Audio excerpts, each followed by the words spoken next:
Duke Johnson is one of the most underutilized players in the NFL. The Cleveland Browns running back seems to be the odd man out in a crowded backfield, but that should not be the case. In limited opportunities over the past few years, Johnson has proved to be a dynamic playmaker. If he gets an extended chance, which he deserves, then watch out.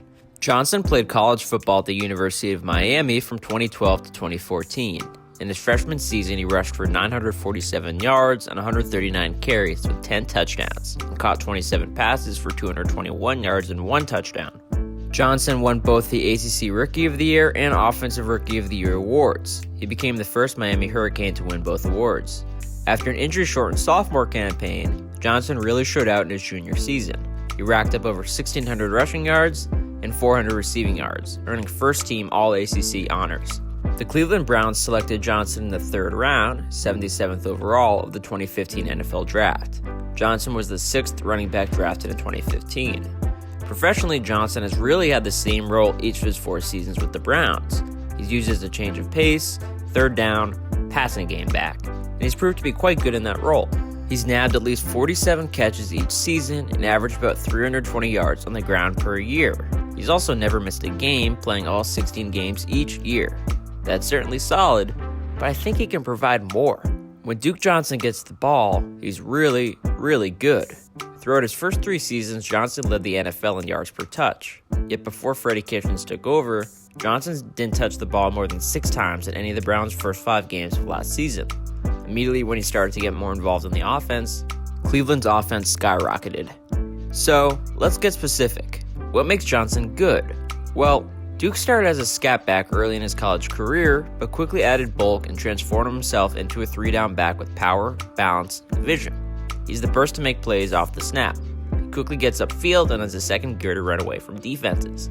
He's a twitchy, light-footed player who can shake tacklers at the line of scrimmage and has the hips to both cut and juke in the open field. Johnson has great balance and can execute a jump cut and then explode downfield for big gains. He's an ideal one-cut runner with huge potential in his zone blocking scheme. He can produce as a downhill runner too, and brings value as a receiver and return man. Despite being a speed back, he can break tackles in the open field. Perhaps most importantly, he's shown surprisingly great durability and toughness. Johnson always finds a way to stay on the field and produce for his team. In other terms, you can just look at Johnson's stats to show how good he is. Since entering the NFL in 2015, he leads all running backs with 2,170 receiving yards. He's also 3rd in running back receptions since 2015 with 235.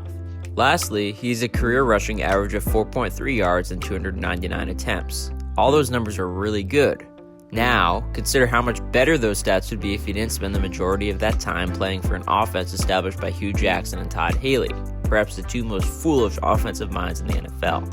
I mean, you got a glimpse of how productive he can be when the Browns' offense was actually led by a competent offensive mind in Freddie Kitchens. Now, Kitchens is the head coach and has an elite offensive coordinator, Todd Monken, in the mix. I know the Browns have Nick Chubb and Kareem Hunt, but Kitchens and Monk could find a way to further involve Johnson and maximize his potential. I also get it if Johnson is adamant about getting traded and his relationship with the Browns, coaches, players, and front office is irreparable, then they might have no option but to deal him. However, I would warn the Browns that Johnson is not expendable and easily replaceable. He's an elite tailback that they should absolutely try to retain if they can.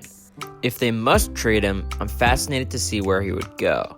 It's been reported that the Eagles, Jets, and Texans are all interested. Of all those listed teams, I'm most intrigued by the Philadelphia Eagles. While they have an open competition in the backfield that I think could let Johnson see an extended role, I'm more interested from the perspective that the Eagles want him to begin with.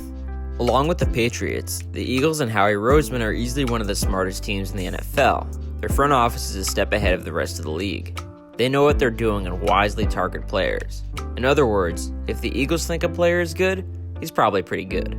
Regardless of where he ends up, I'm simply rooting for Johnson to get a real chance to prove himself as a lead back. Duke Johnson is a Pro Bowl caliber talent that deserves the opportunity to ball out. Comment down below, what are your thoughts on Duke Johnson? Who do you think is the most underrated running back in the NFL?